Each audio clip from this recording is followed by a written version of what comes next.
민수기 29장 12절에서 20절까지 말씀을 살펴보도록 하겠습니다. 초막절은 오늘날의 추수감사절이요 추석이라 할 수 있습니다.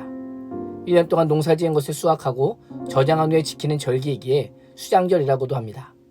초막절은 하나님께서 이스라엘 백성들을 광야에서 보호하고 인도해 주셨을 뿐만 아니라 양식까지 주셨음에 감사하는 기쁨의 축제입니다. 그래서 풍성한 추수와 함께 가장 큰 규모의 제사를 드렸습니다. 초막절에 드리는 제물의 양은 1년 동안 드리는 다른 모든 절기의 제물의 양보다 더 많았습니다. 첫째 날에는 13마리의 수소를 드리고 둘째 날부터는 매일 한 마리씩 그 숫자를 줄여서 마지막 날에는 7마리를 드림으로 일주일간 무려 70마리가 드려졌습니다. 다른 모든 절기에서 1년간 제물로 드리는 소가 총 8마리인 것에 비교하면 엄청난 양인 것입니다. 수장은 총 14마리를 드리는데 다른 모든 절기에서 5마리를 드렸습니다. 1년 된 어린 양은 총 98마리를 드리는데 다른 모든 절기에서는 37마리를 드렸습니다. 다른 절기와 비교할 수 없는 엄청난 양의 제물을 드리는 것은 1년의 모든 절기를 마무리하고 수확하는 이스라엘 삶을 인도하신 하나님의 은혜가 얼마나 큰지를 보여주기 위한 것입니다. 만약 하나님께서 풍성한 수확을 주시지 않은 채 제사를 요구하신다면 초막절은 축제가 아닌 무거운 의무가 되었을 것입니다. 하나님께서는 한 해의 시작을 축제로 열게 하심으로 하나님의 은혜와 사랑이 이스라엘을 인도하실 것임을 알려주고 있는 것입니다.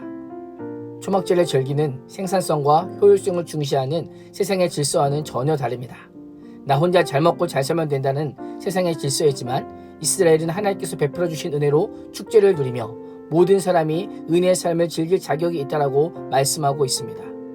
한 해의 모든 일은 축제를 위한 일이 아니라 일 자체가 축제가 되게 하고 일 자체가 예배가 되게 하고 심지어 일 자체가 안식이 되게 하는 것이 하나님의 숨은 뜻이 담겨져 있는 것입니다. 우리의 삶도 그러합니다.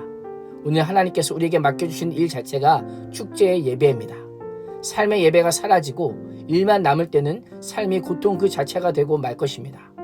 일함의 기쁨을 아는 자만이 드리는 기쁨을 알고 드림의 기쁨을 아는 자만이 축제의 예배의 기쁨으로 참여할 수 있는 것입니다. 이스라엘 백성들은 1년 중 가장 풍성한 절기에 일주일 동안 씨를 뿌릴 수 없었던 광야 때처럼 편안한 집이 아닌 초막을 지어 생활해야 합니다. 초막에서 불편하게 지내던 광야 생활을 기억하며 삶을 지켜주시고 이끌어주신 하나님께 감사해야 했던 것입니다. 초막에서 지내는 일주일 동안 아름다운 나무 실과와 종려나무 가지와 무성한 나무 가지와 시내버들 등을 묶어 들고 다니면서 호산나를 외치며 즐거워했습니다. 초막절의 백성들은 제단에 물을 부었는데 이러한 전통을 따라 요한복음을 보면 예수님께서 초막절에 자신이 생수의 근원 되심을 선포하기도 하셨습니다. 예수님께서 예루살렘에 입성하실 때 백성들이 종려나무 가지를 흔들면서 호산나라고 외쳤던 것은 예수님께서 초막절을 완성하셨음을 보여주고 있는 것입니다. 7일 동안의 초막절 제사를 드리고 난 후에는 마지막 8일에 이스라엘 백성은 장엄한 대회로 모였습니다.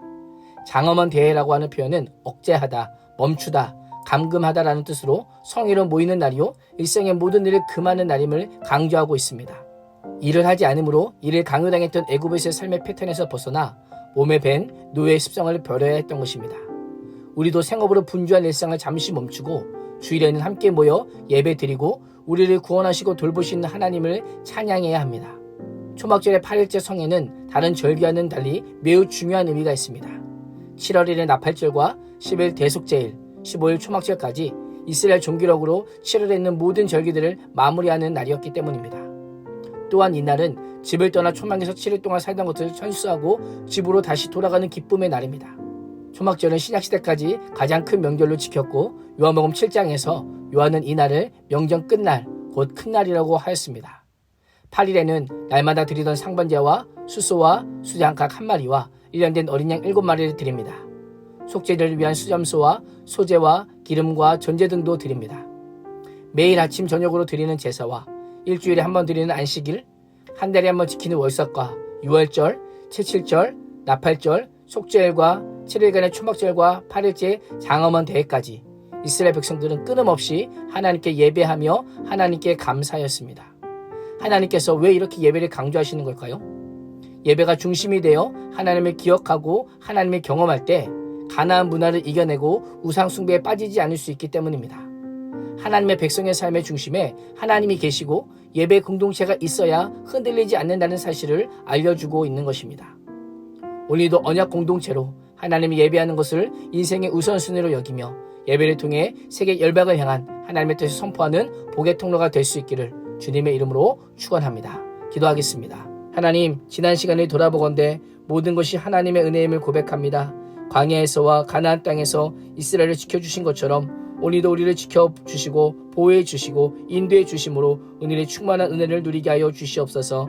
초막절을 지킨 이스라엘처럼 매일의 감사의 제목으로 주님 앞에 나아가는 복된 삶을 살 수 있도록 인도하여 주옵소서. 예수님의 이름으로 기도합니다.